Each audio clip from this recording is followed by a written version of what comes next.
Haleluya, selamat berjumpa kembali di hadapan Tuhan, ya para jemaat yang terkasih.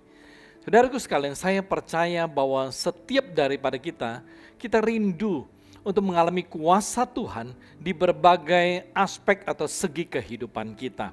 Dan kita bersyukur sekali, ya kalau tahun ini adalah tahun yang Tuhan tetapkan sebagai tahun kemenangan untuk semua orang, ya khususnya ya jemaat-jemaat Antioquia. Oleh sebab itu saudaraku sekalian, pada hari ini saya rindu sekali mengajak ya saudara untuk belajar tentang iman yang menghasilkan mukjizat, dan ini juga merupakan tema khotbah saya.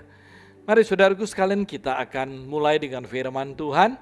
Saya mengajak saudara untuk buka di dalam Markus 9 ayat ke-23. Injil Markus 9:23, firman Tuhan berkata seperti ini, jawab Yesus, "Katamu jika engkau dapat, tidak ada mustahil bagi orang percaya." Kita buka satu lagi di Lukas ya 1:37. Injil Lukas 1 ayat ke-37. Firman Tuhannya pendek ya. Sebab bagi Allah tidak ada yang mustahil. Sebab bagi Allah tidak ada yang mustahil. Amin. Nah saudaraku sekalian, saat kita berbicara tentang iman, maka kita berbicara tentang salah satu anugerah Tuhan yang Tuhan berikan kepada kita, ya. Nah, iman itu merupakan ya kuasa ilahi yang berada di dalam kehidupan kita. Sebuah kekuatan Tuhan yang telah ya ditempatkan di dalam diri kita sebagai orang percaya saat kita telah menerima Tuhan Yesus sebagai Tuhan dan Juru Selamat kita secara pribadi. Nah, saudaraku sekalian, iman inilah yang merupakan dasar ya kita bisa melihat mukjizat demi mukjizat itu datang di dalam kehidupan kita dan terjadi dengan cara yang luar biasa. Nah, saudaraku sekalian, saya percaya bahwa setiap orang Kristen ya pasti rindu kalau mereka bisa selalu mengalami mukjizat, ya, selalu mengalami kuasa Tuhan di dalam kehidupan mereka. Kenapa demikian? Karena ketika hal-hal yang tidak mungkin itu menjadi mungkin, ya hal-hal yang sulit itu kemudian menjadi mudah dan kemudian bisa terselesaikan dengan cara yang sangat luar biasa oleh karena kuasa Tuhan, maka hal itu akan mendatangkan ya sebuah sukacita yang besar sekali, ya bisa mendatangkan kebahagiaan yang besar sekali, dan itu akan menjadikan hidup kita menjadi begitu luar biasa. Sebenarnya Tuhan itu memberikan kita mukjizat itu setiap hari. Saya berikan contoh, ya. Kita bisa bangun pagi saja, sebenarnya itu adalah mukjizat. Ya, kenapa? Karena pada waktu kita tidur, ya jujur kita tidak tahu apakah kita bisa bangun atau enggak. Ya ketika kita tidur kita tidak tahu apa yang akan terjadi. Oleh sebab itu, apabila kita tidur lalu besok paginya kita bisa bangun, itu salah satu mukjizat. Amin saudaraku sekalian.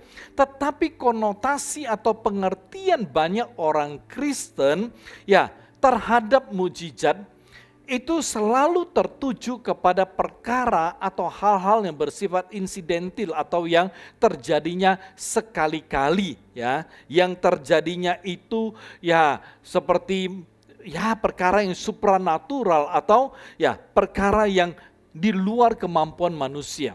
Contoh, bangkrut diberkati kembali bagi banyak orang itu mukjizat.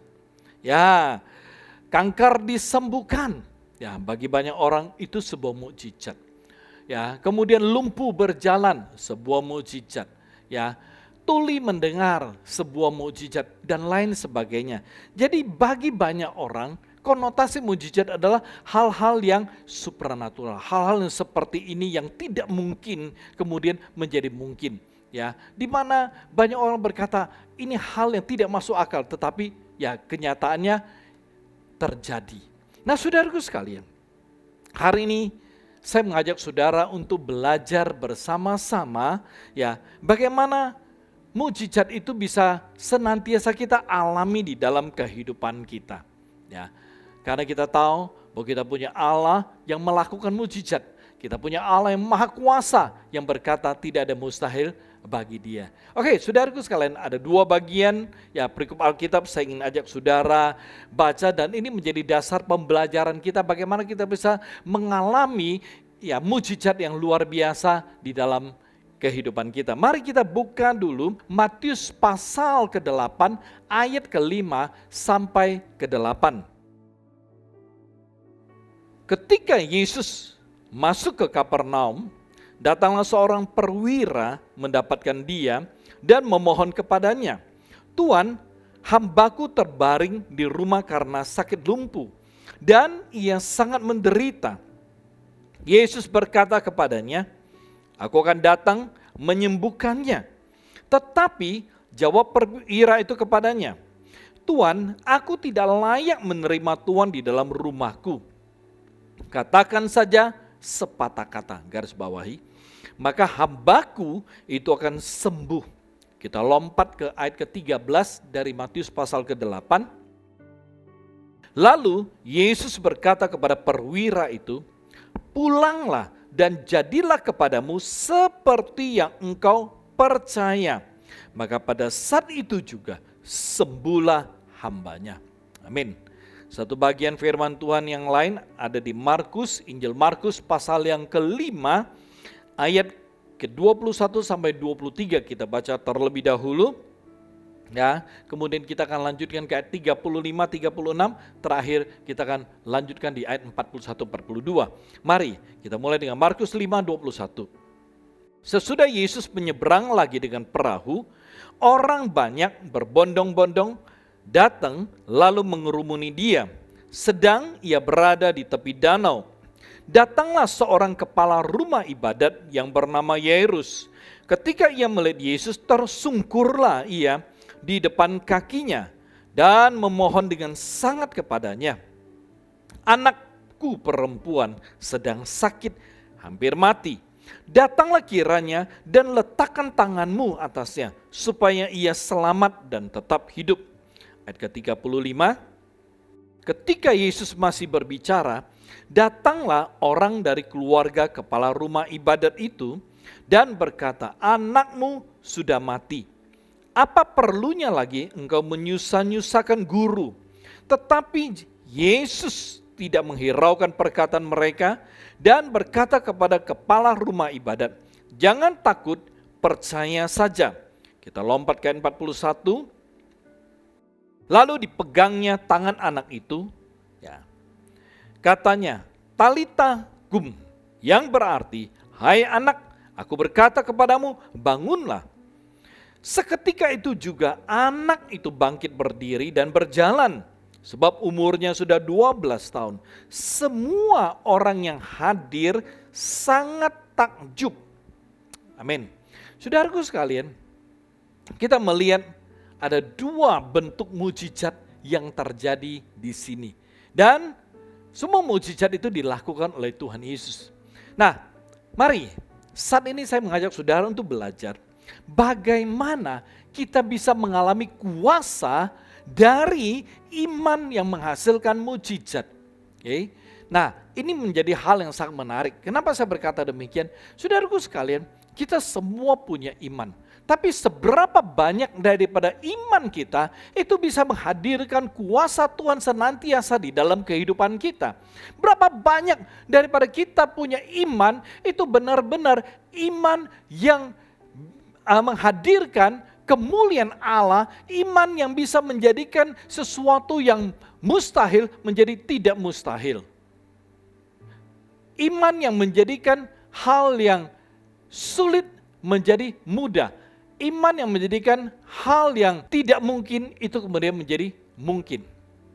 Mari saudaraku sekalian, kita belajar bersama-sama. Apabila kita ingin mengalami kuasa dari iman yang menghasilkan mujizat, maka hal pertama yang harus kita lakukan adalah datang kepada Tuhan Yesus. Datang kepada Tuhan Yesus. Saudaraku sekalian, di dalam kehidupan sehari-hari kita menemukan bahwa banyak orang ya itu sering lupa kepada Tuhan dan ingatnya kepada manusia. Maksudnya adalah seperti ini. Ketika seseorang mengalami masalah atau ketika tiba-tiba dia jatuh di dalam sebuah pergumulan yang besar di dalam kehidupannya, maka sudah ada sebuah reaksi yang spontan itu akan muncul dari diri banyak sekali orang Kristen. Artinya kebanyakan orang Kristen itu akan langsung mencari pertolongan dan bantuan. Ini tidak salah, tetapi saudaraku sekalian, ini adalah sebuah reaksi yang normal. Hal yang merupakan kesalahan adalah ketika mereka mencari pertolongan dan bantuan, mereka itu mencarinya pada diri manusia. Mereka berusaha untuk mencari jalan keluar, tetapi melalui manusia. Saudaraku sekalian, apabila kita ingin mengalami kelepasan, ingin melihat mujizat, pertolongan daripada Allah, maka kita harus datang kepada Tuhan, bukan manusia. Dari 2 perikop firman Tuhan yang kita baca, kita menemukan saudaraku sekalian, bahwa perwira Romawi, dia merupakan perwira, dia merupakan kepala dari 100 orang. Dia memimpin 100 orang, sebuah perwira yang kalau di dalam ketentaraan Romawi, dia merupakan rank ketiga atau ranking ketiga. Nah, posisinya cukup tinggi. Nah, perwira ini, dia datang kepada Tuhan Yesus untuk apa? Untuk memohon pertolongan daripada Tuhan atas hambanya yang kena penyakit lumpuh. Ini menarik saudaraku sekalian. Ketika dia melihat tidak ada jalan keluar, ketika dia melihat tidak ada yang bisa menyembuhkan lagi hambanya, maka dia datang kepada Tuhan Yesus. Dia datang kepada sumber kuasa. Dia datang kepada orang yang tepat. Sama dengan kepala rumah ibadat. Ketika anaknya sakit keras, Alkitab mengatakan hampir mati. Bisa dikatakan akan mati atau sedikit lagi mati. Pada waktu seperti itu, pada situasi kondisi seperti itu, saudaraku sekalian, kita melihat bahwa kepala rumah ibadat itu mencari pertolongan pada Tuhan Yesus. Dia datang kepada Tuhan Yesus. Nah, kalau kita melihat, maka itu adalah sebuah tindakan yang sangat luar biasa. Dia datang pada orang yang tepat, dia datang kepada Tuhan yang berkuasa, Tuhan yang bisa melakukan mujizat, Tuhan yang bisa menyembuhkan, memulihkan. Nah, saudaraku sekalian, oleh sebab itu, mari kita belajar. Kita belajar dari perwira Romawi dan kepala rumah ibadat ini, kita belajar dari Yairus. Ketika kita punya masalah, ketika kita punya pergumulan, ketika kita sudah berada di jalan buntu, mari datang kepada Tuhan Yesus. Datanglah kepada Tuhan Yesus, serahkan semua masalahmu, serahkan pergumulanmu, serahkan beban beratmu. Ketika tidak ada yang bisa menolong, ketika tidak ada jalan keluar, saya mau katakan, datang kepada Tuhan Yesus. Datang kepada Dia. Kalau engkau datang kepada Tuhan Yesus, maka engkau datang pada orang yang tepat. Engkau datang pada sebuah kuasa yang akan melepaskan engkau dari masalah dan pergumulanmu. Engkau akan datang pada sebuah kuasa yang akan memulihkan engkau. Saudaraku sekalian, kita masing-masing punya pergumulan yang berbeda. Dan saudaraku sekalian, oleh sebab itu mari kita belajar. Ketika kita butuh pertolongan, ingat kepada Tuhan. Datanglah kepada Dia. Datanglah penuh kerendahan hati. Dan saya percaya engkau akan melihat bagaimana tangan kuasa yang melakukan mujizat, yaitu tangan Tuhan akan terarah kepadamu. Dan engkau akan memperoleh pemulihan yang sangat luar biasa. Nah, saudaraku sekalian, oleh sebab itu mari kita belajar. Ketika kita datang dan menyerahkan masalah pergumulan kita, beban berat kita kepada Tuhan, maka saya percaya engkau akan melihat kemuliaan Tuhan yang sangat besar akan turun atasmu. Nah, ketika kita berbicara menyerahkan itu artinya bahwa kita tidak memegangnya, kita tidak memilikinya lagi, dan kita tidak punya hak lagi. Dan menyerahkan itu adalah sebuah tanda kita percaya kepada Tuhan. Jadi saudaraku sekalian, apabila kita telah menyerahkan masalah kita, menyerahkan pergumulan kita kepada Tuhan, maka yang harus kita lakukan adalah kita menunggu Tuhan bertindak, menolong dan melepaskan kita serta memulihkan keadaan kita. Nah, saudaraku sekalian, kalau kita datang kepada Tuhan itu berbicara kita menyerahkan masalah kita kepada Dia. Saudaraku sekalian, apabila kita telah menyerahkan masalah kita kepada Tuhan, artinya ya kita tidak pusing lagi dengan masalah tersebut. Kita tidak memikirkan masalah tersebut. Kenapa? Yang kita lakukan adalah kita ya sungguh-sungguh percaya dan kita menunggu apa yang Tuhan akan lakukan bagi kita. Jadi saudaraku sekalian, saya katakan hal yang sangat penting. Kalau kita mau mengalami mujizat daripada iman kita, mengalami kuasa daripada iman kita, maka yang paling pertama datang kepada Tuhan Yesus. Selalu ingat untuk datang kepada Tuhan Yesus. Saya tidak tahu saudaraku sekalian, ketika saudara mengalami masalah atau saudara jatuh dalam sebuah pergumulan, ya, hal pertama yang muncul di dalam pikiran saudara, yang timbul di dalam hati saudara itu siapa? Apakah manusia? Apakah keluarga? Ya, saudara, teman, atau Tuhan? Ini menjadi satu pertanyaan yang sangat penting untuk saudara pikirkan, renungkan. Ya, kalau yang teringat, yang timbul di dalam hati dan pikiran kita, itu adalah manusia. Saudaraku sekalian, kita perlu berubah. Kita perlu berubah. Kalau kita mau menjadi seorang pemenang, biarlah ya yang menjadi yang terutama, yang selalu ada di dalam hati dan pikiran kita itu adalah Tuhan. Mari saudaraku sekalian, ya kita melihat perwira Romawi itu menerima mujizat. Yairus, kepala rumah ibadat, menerima mujizat karena mereka memulai sebuah langkah yang sangat tepat. Mereka datang kepada Tuhan. Amin saudaraku. Mari kita lihat hal yang kedua.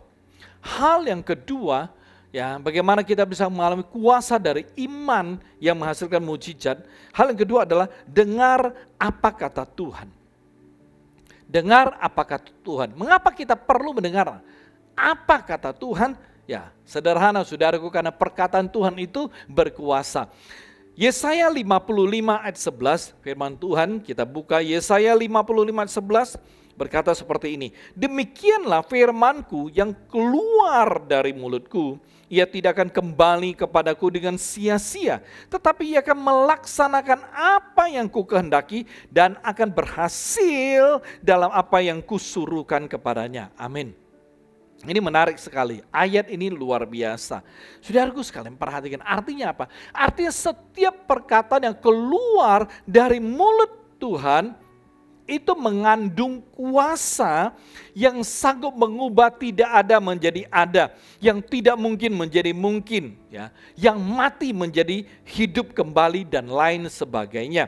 Ya. Oleh sebab itu saudaraku sekalian, perhatikan, ya, ketika perwira Romawi itu datang kepada Tuhan Yesus, ya, perwira itu berkata seperti ini. Waktu Yesus berkata, aku akan ke rumahmu, ya. Aku akan ke rumahmu untuk menyembuhkan hambamu. Ya, karena pada saat itu ya Yesus tinggal di Kapernaum, ya. Yesus menghabiskan cukup banyak waktu di Kapernaum. Saudaraku sekalian, ya Yesus berkata, aku akan pergi menyembuhkan hambamu, ya. Tetapi saudaraku sekalian, perhatikan, yang menarik adalah perwira tersebut. Dia berkata apa? Katakan saja sepatah kata. Sebenarnya ya, yang membentuk iman dari perwira itu adalah jawaban Tuhan Yesus. Aku akan ke rumah dan menyembuhkan hambamu. Aku akan ke rumah menyembuhkan hambamu. Ya. Nah, itulah yang kemudian ya membentuk iman dari perwira itu, dan perwira itu berkata, oh enggak usah, aku tidak layak. Katakan saja, ya. Katakan saja sepatah kata, maka hambaku akan disembuhkan. Saudaraku sekalian, ini hal yang luar biasa, ya. Dan Yairus melihat mujizat anaknya yang mati kemudian bisa hidup kembali karena dia mendengar apa yang Yesus katakan. Yesus berkata, jangan takut, percaya saja.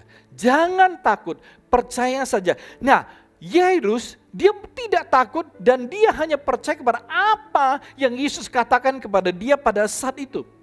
Oleh sebab itu saudaraku sekalian, apabila hari ini saudara sedang berada di dalam masalah atau saudara ya sedang mengalami pergumulan, Saya mau katakan, dengar apa kata Tuhan kepada saudara. Dengar apa kata Tuhan untuk saudara.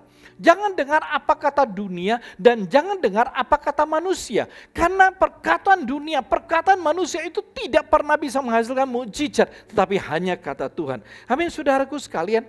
Ya, saya berikan contoh, saudaraku sekalian. Ishak mendengar apa kata Tuhan dan itu membuat dia diberkati.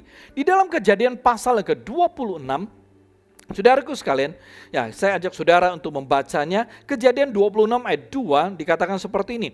Lalu Tuhan menampakkan diri kepadanya serta berfirman, janganlah pergi ke Mesir, diamlah di negeri yang akan kukatakan padamu. Ya, kita lompat ke ayat ke-12 dan 13. Maka menaburlah Ishak di tanah itu dan dalam tahun itu juga ia mendapat hasil 100 kali lipat sebab ia diberkati Tuhan. Dan orang itu menjadi kaya, bahkan kian lama kian kaya sehingga ia menjadi sangat kaya. Amin. Saudaraku sekalian, Ishak bisa berhasil, dia diberkati dan dia menjadi kaya. Padahal kalau kita membaca seluruh perikop, pada masa Ishak menabur itu adalah masa kelaparan sedang terjadi di wilayah tersebut. Artinya masa itu adalah masa susah, masa sulit. Yang kalau kita perhatikan kemungkinan seperti masa-masa kita alami di dalam beberapa bulan terakhir ini. Ya. Dikatakan ini adalah masa sulit, saudaraku sekalian. Tetapi Ishak mendengar apa kata Tuhan. Coba kalau Ishak tidak mendengar apa kata Tuhan, dia berkata berangkat aja ke Mesir. Ya, karena pada waktu itu mungkin Mesir ada makanan. Ya, Mesir tidak mengalami masalah. Tetapi Tuhan berkata, jangan pergi ke Mesir. Diamlah di negeri yang kukatakan padamu. Dia mendengar apa kata Tuhan. Ya, dia taat kepada apa kata Tuhan. Dan saudaraku sekalian, karena Ishak mendengar apa kata Tuhan, itu membuat Tuhan membela hidupnya. Itu membuat Tuhan kemudian memulihkan dia, memberkati dia dengan cara yang luar biasa.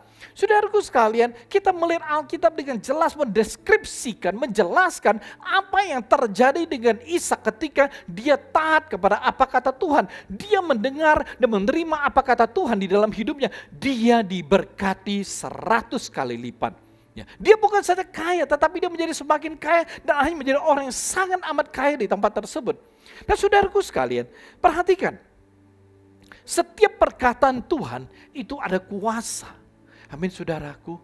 Ya, ini penting sekali. Setiap perkataan Tuhan Yesus ada kuasa.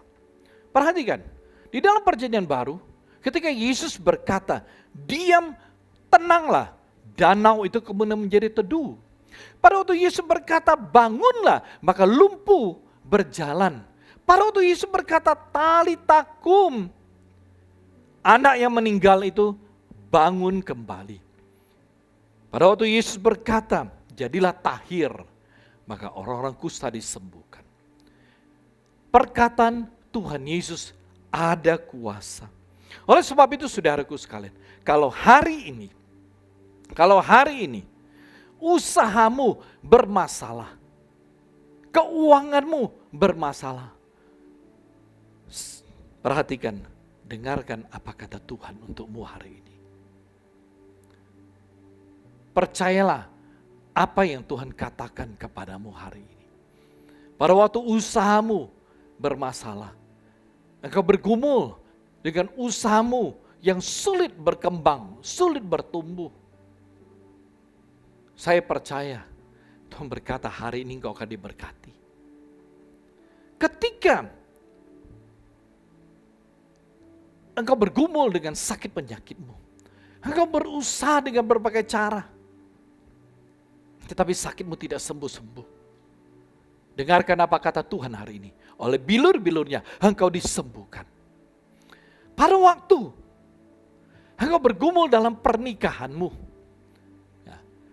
engkau melihat pernikahanmu berada di ujung tanduk. Ya. Tidak akur-akur, tidak ada kebahagiaan. Datang kepada Tuhan dan percaya apa kata Tuhan. Percayalah ketika Tuhan berkata, aku akan memulihkan pernikahanmu. Saudaraku sekalian, dengar apa kata Tuhan ketika dia berkata tidak ada mustahil bagi dia. Kalau itu yang Tuhan katakan bagimu, maka percayalah bahwa usahamu itu akan diberkati oleh Dia. Usahamu akan dibela, Dia akan menegakkan kembali usahamu. Ketika Tuhan berkata tidak ada mustahil bagi sakit penyakitmu, maka percayalah dan terimalah ya kuasa bilur yang luar biasa di dalam dirimu. Ketika Tuhan berkata tidak ada mustahil dalam pernikahanmu, maka lihatlah dan percayalah bahwa pernikahanmu itu akan Tuhan pulihkan dengan cara yang sangat amat ajaib. Saudaraku sekalian, dengar apa kata Tuhan. Jangan dengar apa kata dunia. Jangan dengar apa kata situasi kondisimu. Jangan dengar apa kata orang-orang di sekitarmu. Jangan dengar apa kata dari dunia ini. Tapi dengar apa kata Tuhan. Dengar apa kata firman Tuhan. Jika Tuhan berkata tidak ada mustahil, berarti tidak ada yang tidak bisa Tuhan perbuat bagimu. Saudaraku sekalian, apapun kesulitanmu, apapun pergumulanmu, bagi Tuhan tidak ada yang susah, bagi Tuhan tidak ada mustahil. Apapun ya pergumulanmu, kesulitanmu yang bagimu engkau rasa bahwa tidak ada yang bisa menolong. Benar, tidak ada yang bisa menolong, tapi hanya satu orang yang bisa menolongmu, yaitu Tuhan. Oleh sebab itu datang kepada Tuhan dan dengarkan apa kata Dia dan percayalah. Amin saudaraku, hal ketiga, percayalah. Hal ketiga, kalau saudara rindu mengalami kuasa daripada iman yang menghasilkan mujizat, percaya sepenuhnya kepada Tuhan. Saudaraku sekalian, ketika Tuhan berkata tidak ada yang mustahil, itu artinya apa? Itu artinya tidak ada yang tidak bisa Yesus lakukan. Saudaraku sekalian, untuk bisa melihat mujizat terjadi di dalam kehidupan kita. Ketika saudara mau melihat mujizat terjadi di dalam hidup saudara, maka saudara harus percaya sepenuhnya ya kepada apa yang Tuhan mampu lakukan bagi saudara.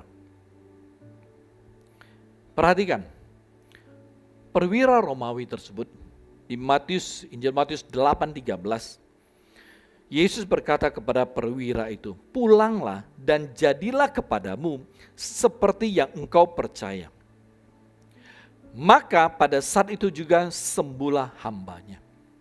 Oke, perhatikan. Pada waktu perwira itu berkata, katakan sepatah kata. Katakan saja sepatah kata. Pada saat dia mengucapkan, katakan saja sepatah kata, maka pada saat itu dia telah percaya dan mempercayai apa yang Yesus sanggup lakukan. Pada saat dia berkata, katakan saja sepatah kata, pada saat itu juga perwira tersebut percaya hambanya akan sembuh. Itu yang dia percaya. Itu yang dia percaya. Oleh sebab itu saudaraku sekalian, Yesus berkata, pulanglah. Ya. Pulanglah dan jadilah seperti yang engkau percaya. Jadi saudaraku sekalian, hari ini bagaimana dan apa yang kau percayai yang Yesus bisa lakukan bagimu, maka itu akan terjadi dalam hidupmu. Itu akan terjadi dalam hidupmu. Itu akan terjadi dalam hidupmu. Sama saudaraku sekalian, ada dua orang buta yang datang mencari Yesus. Di dalam Matius 9 ayat 28-29, setelah Yesus masuk ke dalam sebuah rumah, datanglah kedua orang buta itu kepadanya dan Yesus berkata pada mereka, percayakah kamu bahwa aku dapat melakukannya? Mereka menjawab, ya Tuhan, kami percaya. Lalu Yesus menjamah mata mereka sambil berkata, jadilah kepadamu menurut imanmu. Saudaraku sekalian, itu luar biasa. Satu lagi. Ayah dari seorang anak yang bisu. Markus 9, 23-24. Jawab Yesus, katamu jika engkau dapat, tidak ada mustahil bagi orang yang percaya. Segera ayah anak itu berteriak, aku percaya, tolonglah aku yang tidak percaya ini. Saudaraku sekalian, perhatikan. Apa yang engkau percaya, maka itu yang akan terjadi padamu. Apa yang engkau percaya, itu yang akan engkau terima.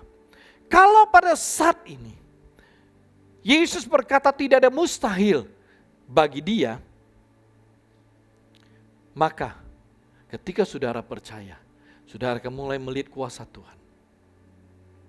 Saudaraku sekalian, Ketika saudara percaya bahwa Tuhan sanggup memulihkan keuanganmu, maka itu akan terjadi. Tuhan akan memulihkan keuanganmu, Dia akan memberkati hidupmu. Pada saat saudara percaya bahwa Dia sanggup untuk menyembuhkan sakit penyakitmu, apapun sakit penyakitmu, maka terimalah apa yang engkau percayai, yaitu penyakitmu akan disembuhkan.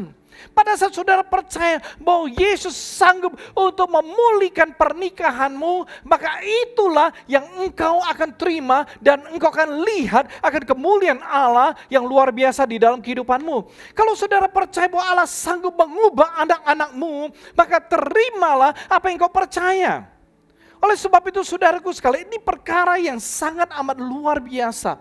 Kalau saudara rindu untuk mengalami kuasa Tuhan di dalam kehidupanmu, saudara rindu untuk mengalami mujizat di dalam kehidupanmu, saudaraku sekalian, percayalah apa yang Tuhan sanggup lakukan bagimu. Percayalah kepada Tuhan akan apa yang Dia mau akan bisa lakukan bagimu.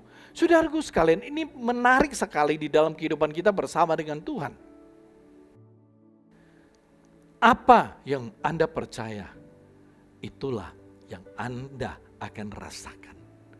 Apa yang Anda percayai, yang Yesus bisa lakukan, itulah yang akan saudara alami di dalam kehidupan saudara. Kita bersyukur kalau kita punya Tuhan yang begitu luar biasa. Oleh sebab itu saudaraku sekalian, percaya sepenuhnya. Jangan percaya setengah-setengah. Ya, jangan ragu. Ketika kita berbicara percaya sepenuhnya, artinya tanpa keraguan, tanpa kekhawatiran. Ya, itu percaya sepenuhnya. Jadi saudaraku sekalian, ketika saudara percaya sepenuhnya, maka saudara tahu ya bahwa itu akan terjadi. Oke? Percaya, ketika saudara percaya, maka saudara tahu bahwa saudara akan melihat apa yang saudara percaya terjadi. Kita masing-masing punya pergumulan yang berbeda, seperti yang saya katakan tadi. Dan setiap orang merindukan agar mereka bisa terlepas dari pergumulan mereka. Saudaraku sekalian, hari ini sebuah perkara yang sederhana. Saudara hanya tinggal percaya kepada apa yang Yesus bisa lakukan, apa yang sanggup Yesus lakukan, apa yang mampu Yesus, apa yang akan Yesus lakukan, apa yang mau Yesus lakukan bagimu, maka engkau akan terima mujizat daripada Tuhan. Engkau akan merasakan kuasa yang begitu luar biasa sebagai orang-orang yang percaya kepada Dia. Saudaraku sekalian, mari. 3 hal ini, 3 hal yang sederhana. Dan saya percaya saudara akan diberkati dengan luar biasa. Kalau saudara ingin mengalami ya kuasa dari iman yang menghasilkan mujizat, mari saudaraku sekalian, datanglah kepada Tuhan Yesus.